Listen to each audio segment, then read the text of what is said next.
The great chamber of the Galactic Council stretched for nearly a kilometer in every direction, its crystalline walls catching the light of 3 artificial suns that hung suspended in the ceiling far above. And Ambassador Elena Vasquez had never felt smaller in her entire life than she did standing at the central podium before the assembled representatives of 12 alien species. She had prepared for this moment for 3 years, studying every diplomatic protocol, learning 6 alien languages, memorizing the cultural traditions of species that had been traveling between stars when humans were still discovering fire.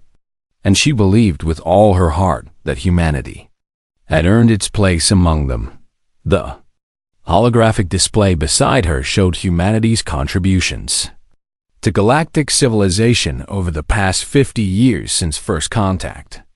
And the list was impressive by any standard, with human medical teams having saved millions of Krethak's lives during the burning plague, human engineers having designed the water purification systems that now served 17 colony worlds, and human peacekeepers having maintained order in disputed territories where no other species would volunteer.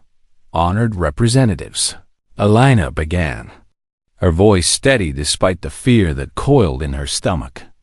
Earth formally requests full membership status in the Galactic Council, with all the rights and responsibilities that such membership entails.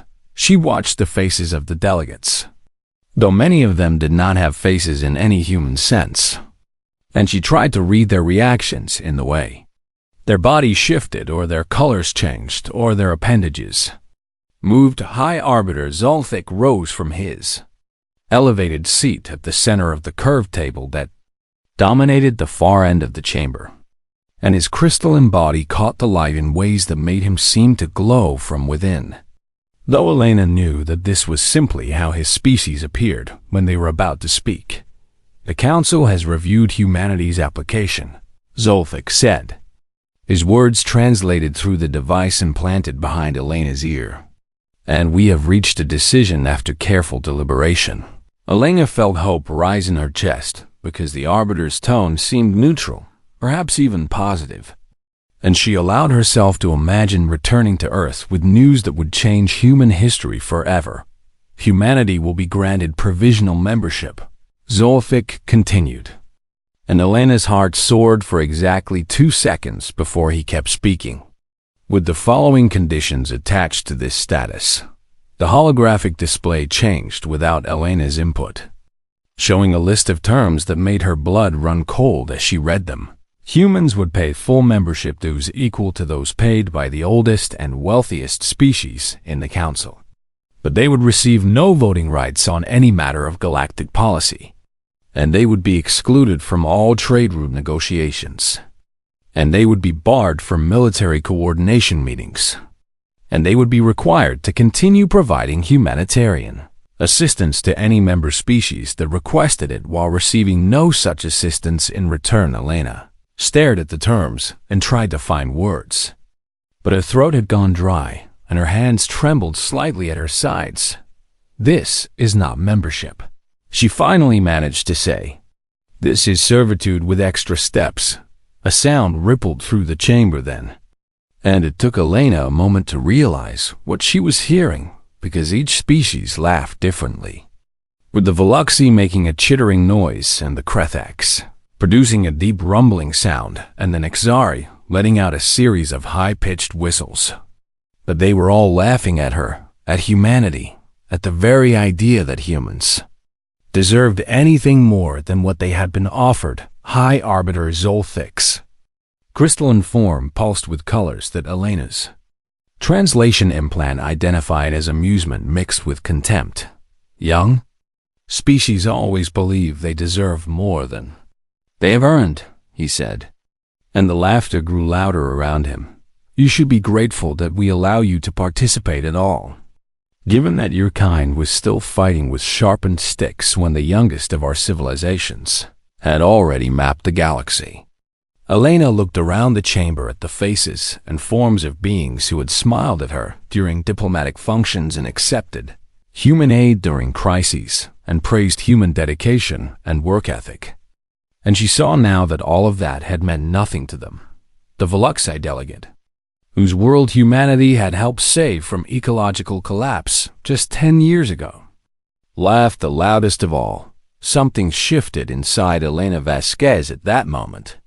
Something that had been holding together through years of insults and dismissals and being treated like a clever animal that had learned to mimic civilization finally broke apart and was replaced by a cold clarity that surprised her with its intensity. She did not raise her voice because she did not need to. "I see," she said simply. And something in her tone made the laughter begin to fade around the chamber. Then humanity formally withdraws its application for council membership. The silence that followed was absolute. Furthermore, Elena continued, in accordance with Galactic Charter Article 17, which allows any species to terminate all diplomatic relations with the Council without penalty if membership is denied, Earth hereby invokes complete diplomatic separation, effective immediately. High Arbiter Zolfik's crystalline form flickered in a way that the translator identified as shock. "You cannot simply leave," he said, though his voice had lost some of its earlier confidence. "No species has ever walked away from the Council, and you will find the galaxy a very cold place without our protection and support." Elena gathered the data chips that contained humanity's application and all its supporting documents, placing them carefully in her diplomatic pouch with movements that were slow and deliberate. "We came here offering partnership," she said. "We came offering our hands and our hearts and our willingness to work alongside you as equals. And you laughed at us." She looked at Zolfik directly, meeting what passed for his eyes in that crystalline face. "We will not beg," she said. "We will not plead, and we will not accept terms that treat us as lesser beings. So we will simply leave, and you may keep your counsel and your laughter and your contempt."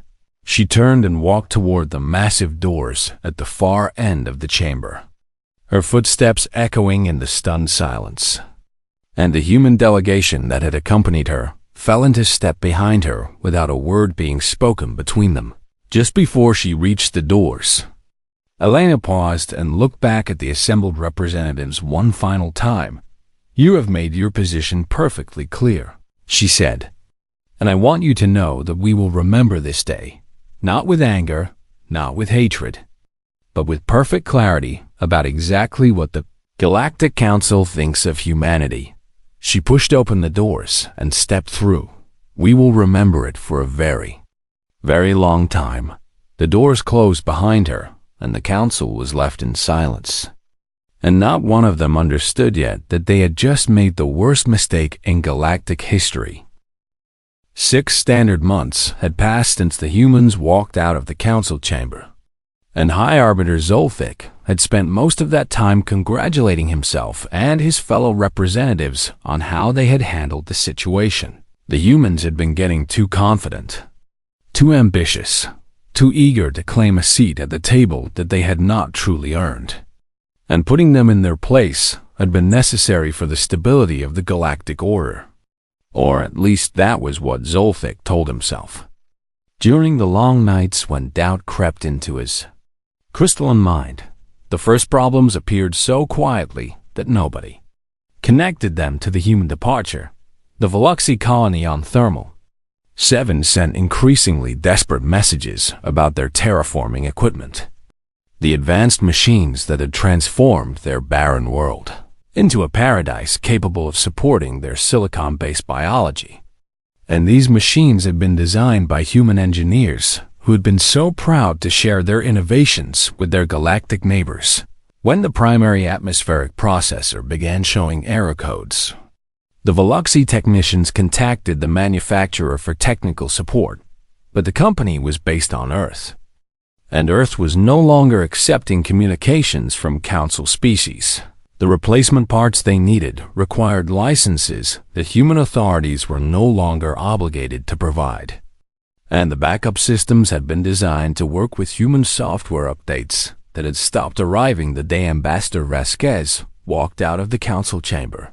Within 3 months, the Veluxy colony was experiencing atmospheric degradation that threatened the lives of 200,000 settlers. The Kretheks faced a different problem, but one with equally terrifying implications. Their medical corps had spent decades integrating human treatments into their healthcare system because human doctors had an almost supernatural ability to understand biological systems different from their own, and the most effective treatments for radiation sickness, a constant threat for a species that lived on worlds orbiting unstable stars, came from research conducted by human scientists. Those scientists had stopped publishing their findings, had stopped responding to requests for collaboration, had simply vanished behind the sealed borders of human space.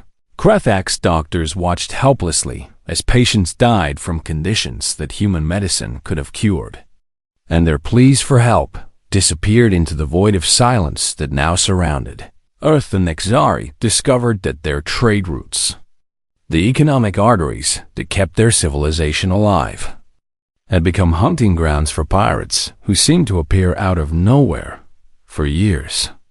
Human patrol ships had maintained order along these routes as part of humanity's provisional membership duties, and nobody had paid much attention to how effective they had been until they were gone. Piracy rates tripled within 2 months, and when the Nexari demanded that the Council provide protection, they learned something that made their blood run cold. Human logistics networks had quietly handled 60% of Council supply chain coordination, all of it provided free of charge as a gesture of good faith while humanity waited for their membership application to be approved. Nobody had asked them to do this work. Nobody had even really noticed they were doing it. But without human coordinators tracking shipments and predicting demand and preventing bottlenecks, the entire galactic economy began to stutter and shake like an engine running without oil. High Arbiter Zolthik called an emergency session of the Council to address these growing crises. And for the first time since the human departure, he felt something other than smug satisfaction about the situation. We must establish contact with the humans, the Nexari representative said, her voice tight with barely controlled fear. We must apologize and offer them proper membership terms and convince them to return. The Council does not apologize, Zolthik replied automatically, though his words sounded hollow even to his own ears. We will send envoys to remind the humans of their obligations to galactic civilization and make clear that their isolation cannot continue indefinitely. The envoys departed with great ceremony and returned 6 days later with haunted expressions on their faces. What did they say? Zolthik demanded as soon as the lead envoy entered his private chamber. They were polite, the envoy replied, and something about the way he said the word made it sound more frightening than any threat could have been. They welcomed us to their territory and provided comfortable accommodations and excellent food, and then they gave us a message to bring back to the Council. He handed Zolthik a data chip, and when the Arbiter activated it, a holographic image of a human diplomat appeared. Someone Zolthik did not recognize from the delegation that had left his chamber 6 months ago. The government of Earth thanks the Galactic Council for their interest in our well-being, the recorded human said with a smile that did not reach his eyes. However, humanity is currently focused on internal development and must respectfully decline any offers of renewed diplomatic engagement. And we wish the Council well in all their future endeavors. The message ended. Zolthik stared at the space where the hologram had been and tried to understand what he was feeling. And after a long moment, he realized it was fear. The humans were not angry. They were not making demands. They were not threatening war or revenge or any of the things that Zolthik had prepared himself to counter. They were simply gone. They did not even ask for an apology, the envoy said quietly. They did not ask for anything at all. They just smiled and wished us safe travels and sent us home.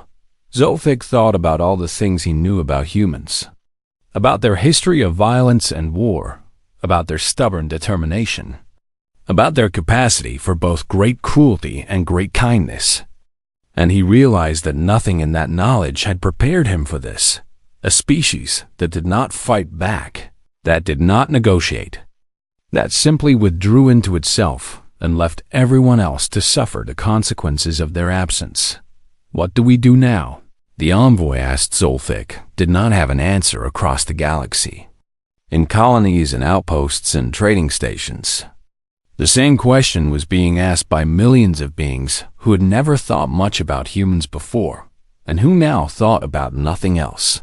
The silence from Earth grew louder with each passing day, and the Council had no idea how to break it.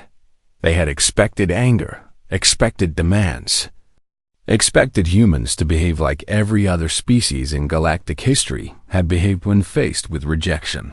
They had not expected to be simply forgotten, and that silence, that terrible patient silence, was more frightening than any declaration of war could have been. 80 months after the humans walked away, the first major alliance in the Galactic Council collapsed in blood and fire. The Veluxi and the Krethax had been rivals for over 1,000 years, their hatred running so deep that neither species could remember exactly when it had started. But they had been held in check by the Council's mediation systems for centuries, and nobody had ever questioned how those systems actually worked. Now, everyone knew. The human diplomats who had been working behind the scenes, resolving disputes before they could escalate, finding compromises that both sides could accept without losing face, maintaining a careful balance that kept two angry species from destroying each other. Those diplomats were gone. A border dispute over mining rights to an asteroid field erupted into open warfare within 3 weeks of the first shots being fired. And the Council demanded an immediate ceasefire, invoking its authority to prevent conflicts between member species. The Veluxi ambassador responded by asking a question that nobody wanted to answer. Why should we listen to you when you drove away the only neutral party we trusted to mediate our differences? The Krethax delegate agreed with his species' ancient enemy for the first time in recorded history. The humans were fair, he said, and his voice carried a bitterness that silenced the chamber. They did not take sides. They did not favor one species over another. They only wanted peace. And you laughed at them and sent them away. High Arbiter Zolfik tried to restore order, but his words fell on deaf ears. And within a month both species had withdrawn their ambassadors from the Council and focused entirely on their war. The Nixari made their move 3 weeks later.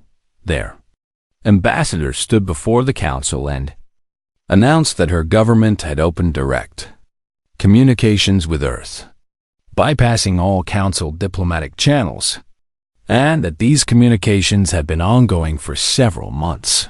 The chamber erupted in outrage. This is a violation of collective diplomatic protocol, Zolfik declared, his crystalline form flashing with colors that the Translas identified as fury. No member species may negotiate independently with a non-member species without Council approval. The Nixari ambassador smiled in a way that showed too many teeth. What protocol? She asked, and her voice was sweet poison. You laughed the humans out of this chamber, and they owe us nothing. So, tell me, Arbiter, why do we owe you anything either? She turned and walked out, and unlike the humans, she did not pause at the door. She simply left as if the Council no longer mattered. 3 more species followed. Within the month, the Calvari sent a formal notice that they were suspending their membership pending review of the Council's handling of the human situation. The Methane Collective announced that they were opening their own talks with Earth, and the Wraith Confederacy simply stopped sending representatives to Council sessions without any explanation at all, behind closed doors, away from official channels. Secret communications flowed between Earth and the dozens of species who had watched the Council's arrogance and decided they wanted no part of it. The humans responded to each contact with polite interest and careful distance, offering nothing and demanding nothing, simply listening to what each species had to say. When the Calvari asked if humanity would consider a trade agreement, the human negotiator thanked them for their interest and said that Earth was evaluating all options for future partnerships. When the Methane Collective offered technology exchanges, the humans expressed appreciation and said they would consider the proposal in due time. They gave nothing away, made no commitments, extended no trust, but they listened. And in a galaxy that had suddenly become very uncertain, being heard was worth more than gold. Meanwhile, intelligence reports from the edges of human space painted a picture that kept Zolthic awake at night. Earth had not been idle during its isolation. Orbital shipyards that had been half empty when the humans left, the Council were now working at full capacity, producing vessels of designs the Council analysts could not identify. And the human military, which had always been small compared to other species, was expanding at a rate that defied explanation.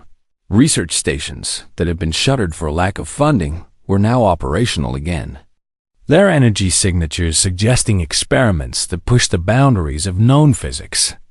And human colony ships were departing for unexplored regions of space at a pace that suggested they expected to need room to grow. When a Krethak spy vessel was detected near human territory, Zolthic expected it to be destroyed as a message to others who might think of watching too closely. Instead, the spy ship was politely escorted to the edge of human space by two cruisers that matched its speed exactly. Never threatening, never aggressive, simply present.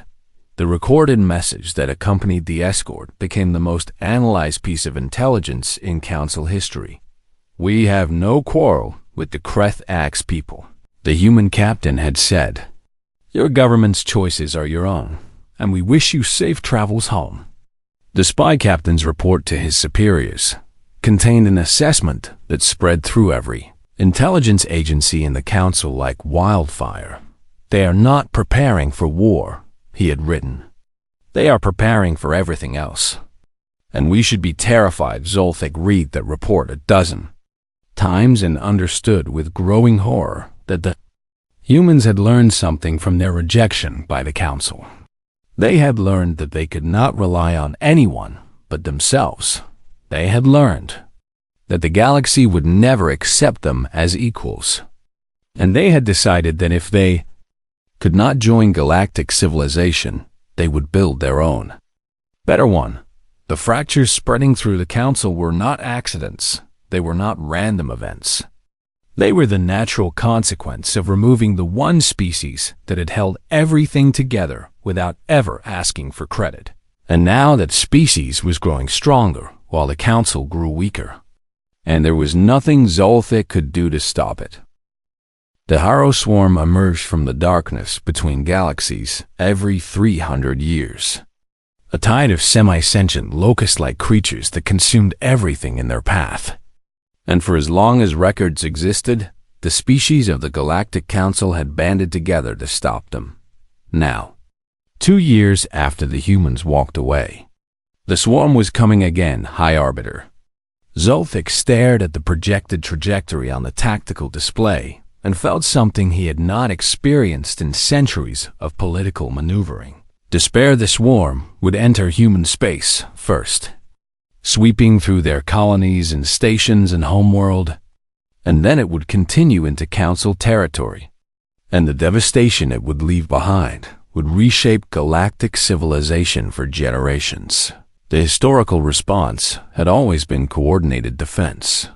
Every species contributing ships and soldiers and resources to create a wall of firepower that the swarm could not penetrate. But humanity was not a member species anymore. "We must contact them," the Veluxi representative said, his species having returned to Council sessions only because the swarm threatened everyone equally. "We must convince them to join the defense coalition." "They will refuse," the Kreth-Ax delegate replied. his war with the Veluxi temporarily suspended in the face of extinction. We have given them no reason to help us. Then we must give them a reason, Zoltik said. And he hated how desperate his voice sounded. We will offer them full membership, voting rights, everything they asked for 2 years ago. For the first time since the human departure, a human representative appeared before the council. Captain James Okonkwo's holographic image materialized at the central podium. His dark skin and silver hair rendered in perfect detail by the transmission technology. And his face showed nothing at all. Not anger, not satisfaction, not fear. Just calm patience. High Arbiter, he said, with a small nod of acknowledgement. You wish to speak with us. The Harrow Swarm approaches, Zoltik said, abandoning any pretense of diplomatic formality. It will strike your territory first, and then ours. And we must work together or millions will die on both sides. Yes, Okonkwo agreed. Our projections match yours exactly. Then you understand why humanity must contribute to the collective defense. Zoltik pressed. We are prepared to offer full council membership with all the rights and privileges that entails. Something flickered in Okonkwo's eyes. Something that might have been amusement or contempt or simply recognition. That is a generous offer, he said. 2 years ago, we would have accepted it with joy. And now? Now we must decline. The chamber erupted in chaos, voices shouting in a dozen languages, translators struggling to keep up with the overlapping protests. But Okonkwo simply stood at the podium with his hands clasped behind his back and waited for the noise to subside. When it finally did, a Veluxi delegate screamed the question that was on everyone's mind. Are you cowards then? To hide in your space while the galaxy burns? No, Okonkwo replied. And his voice was perfectly level. We are survivors, he gestured. And the holographic display changed to show human military deployments. Thousands of ships arranged in defensive formations. Ground forces positioned on every inhabited world. Weapons platforms orbiting strategic locations. We have spent 2 years preparing for this moment, he continued. We knew the swarm was coming. We knew it would strike our territory first. And we knew we would face it alone. You do not have to face it alone, Zoltik said. We are offering to stand with you. No, Okonkwo said. And for the first time there was an edge in his voice. You are offering to stand behind us while we absorb the first wave. And then you will face the weakened remnants with your full strength while our people die by the millions. That is not our intention, but it would be the result. And we have decided that if we must die, we will die on our own terms. He looked around the chamber at the representatives who had laughed at Ambassador Vasquez 2 years ago, and his expression softened into something almost like pity. We will defend our territory, he said. We will fight the swarm with everything we have. And what happens after it passes through our space is not our concern. You would condemn billions to death out of spite, the Krethex delegate demanded. We would prioritize our own survival over the well-being of those who cast us out. Okonkwo corrected. There is a difference. He paused and seemed to consider his next words carefully. 2 years ago, we came to you as friends offering partnership. And you laughed at us, he said. You told us we were not worthy, that we had not earned a place at your table, that we should be grateful for whatever scraps you chose to throw our way. His voice remained calm, but something burned behind his eyes now. We accepted your judgment. We walked away. We built our own strength because you made it clear we could not rely on yours.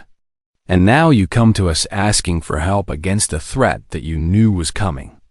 A threat that your own arrogance prevented you from preparing for together. He shook his head slowly. We do not owe you anything. And we will not pretend otherwise. High Arbiter Zoltik searched for words that might change the human's mind. Arguments that might persuade him to see reason. But looking into those steady dark eyes, he knew that nothing he could say would matter. The humans had made their choice. Just as the Council had made its choice 2 years ago, millions will die, he finally said. And the words came out as a whisper. Yes, Okonkwo agreed, his voice carrying no satisfaction and no regret. That must be very frightening for you. The holographic image flickered once and then vanished, leaving the council chamber in stunned silence, somewhere in the void between stars. The Harrow Swarm continued its relentless approach, and for the first time in galactic history, the council would face it without humanity standing beside them. They had wanted the humans gone. Now they would learn exactly what that absence meant. The Harrow Swarm struck human space like a hammer against an anvil, billions of creatures darkening the stars as they descended upon the first colony world in their path. And the galaxy watched with horrified fascination as humanity prepared to die. Nobody expected what happened next. The first wave of swarm creatures approached the colony on Kepler 442b at speeds that should have overwhelmed any defense. But human weapons platforms opened fire with weapons that learned and adapted with every shot, adjusting frequency and intensity to exploit weaknesses in swarm biology that had never been discovered because no species had ever fought them with. Such cold systematic precision, ships moved in formations that treated the swarm not as a chaotic mass, but as a single organism with patterns that could be predicted and disrupted. And human commanders sacrificed vessels to draw swarm attention away from population centers, trading steel and fire for civilian lives without hesitation. The ground forces were something else entirely. Soldiers held positions that other species would have abandoned in seconds, dying by the thousands, but never breaking, never retreating, pouring fire into the endless tide of creatures until their weapons melted, and then fighting with blades and bare hands until they were overwhelmed, and still they did not break. For 3 weeks the battle raged across human space, and the casualty reports that leaked through Council intelligence networks painted a picture of unimaginable sacrifice, with entire cities reduced to ash and millions of civilians dead, and military losses that would have crippled any other species. But the line-held Zolthek watched the tactical feeds from his private chamber and saw something he had never witnessed in his centuries of life. A species that simply refused to die, that treated extinction as an inconvenience to be overcome rather than an inevitable end to be accepted. Human scientists worked through the battle, analyzing swarm biology and developing new weapons that were deployed within days of being conceived. And human engineers rebuilt destroyed defenses, even as the swarm continued its assault. And human leaders maintained calm coordination across light years of space as their civilization burned around them. By the end of the second week, something unprecedented began to happen. The swarm started to fragment. These creatures had swept across galaxies, consuming everything in their path for longer than recorded history. And they had never encountered genuine resistance, had never faced prey that fought back with such relentless determination, had never been hurt. Now they were being hurt badly. Human weapons had killed more swarm creatures in 2 weeks than the combined militaries of the Council had killed in the previous 3 emergence events. And the swarm, for all its mindless hunger, began to exhibit something that looked almost like confusion when the remnants of the swarm finally crossed into Council space. They were a shadow of the force that had first appeared on long-range sensors, disorganized, depleted, their numbers reduced by nearly 70%. They fell upon Council defenses that had been prepared for apocalypse and found instead cleanup duty. The battle that should have lasted months was over in weeks. The threat that should have claimed billions of lives claimed only millions. Humanity had absorbed the blow that was meant for everyone, and they had not asked permission in the aftermath. As the galaxy tried to comprehend what had happened, Ambassador Elena Vasquez returned to the Council chamber for the first time since she had walked out 2 years earlier. She was not invited. She came anyway. The doors opened before her without resistance because nobody was willing to stop her. and she walked to the central podium with the same steady stride she had used when she left. Her silver-streaked hair and the new lines on her face, the only evidence of the years that had passed. Ambassador Vasquez, Zolfic began, and his voice carried none of the confidence it had held at their last meeting. The Council wishes to express its gratitude for humanity's sacrifice in defending against the Harrow Swarm. I did not come here for your gratitude, Elena replied, and her voice was neither warm nor cold, simply matter-of-fact. I came to inform you of certain developments that will affect galactic politics going forward. She activated the holographic display without asking permission, and a list of species names appeared in glowing text. 18 species have formally requested bilateral treaties with Earth, she announced, including several current council members who have chosen to pursue parallel diplomatic relationships. The chamber stirred with whispers, but nobody interrupted. The Nixari have offered a full military and economic alliance. Elena continued. The Krethaks have surrendered their border dispute with the Veluxi to human arbitration rather than council mediation. The Veluxi have accepted this arrangement and have additionally requested technology sharing agreements that will create long-term dependencies between our civilizations. She looked directly at Zolfic, and her eyes held no anger, no triumph, only the same cold clarity she had discovered in this chamber 2 years ago. The Methane Collective, the Calvari, and the Wraith Confederacy have all signed preliminary partnership agreements with Earth, she said, and negotiations with 11 additional species are ongoing. What is it that you want? Zolfic asked, and he sounded tired, older than his crystalline form should have allowed. We are not rejoining your council, Elena said. That option ceased to exist the moment you laughed at us. But we are building something new, an alternative to your organization, something that values contribution over heritage and judges species by what they do rather than how long they have been doing it. She placed a data chip on the podium, the same gesture she had used when presenting humanity's membership application. But this time, the meaning was entirely different. These are the terms for any species wishing to join the Terran Compact, she said. They are generous because we are not interested in revenge. We have no desire to humiliate or diminish the Council. We simply intend to offer a better option.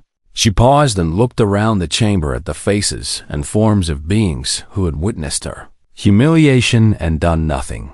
Some of you will join us because you believe in what we are building, she said. Some will join because you fear being left behind as power shifts. And some will remain with the Council out of pride or tradition or simple inertia. Her voice softened slightly, taking on an almost sympathetic tone. All of these choices are valid, and we will respect whatever decisions you make. But I want you to understand something very clearly. She stepped away from the podium and began walking toward the doors. Just as she had 2 years ago, we did not survive the Harrow Swarm to become what you are, she said. We did not sacrifice millions of our people to claim dominion over species who rejected us. We fought and bled and died, because that is what humans do when our survival is threatened. She reached the doors and turned back one final time. We have very long memories, she said. We remember who laughed. We remember who offered help when we needed none and refused it when we did. And we remember that when the darkness came, we faced it alone. The doors began to open behind her. The galaxy is about to learn what happens when humanity stops asking for permission and starts building a future on its own terms. She stepped through the doors, and they closed behind her, with a sound that echoed through the chamber like the ending of an era. High Arbiter. Zolfic sat in his elevated seat and stared at the data chip on the podium, knowing that everything he had worked to build over centuries was crumbling around him. And knowing with terrible certainty that he had brought this upon himself. The humans had not destroyed the Council. They had simply built something better and let the old order collapse under the weight of its own arrogance, and that, Zolfic realized as the first Council members began walking toward the podium, to examine the terms of the Terran Compact was the most human revenge of all.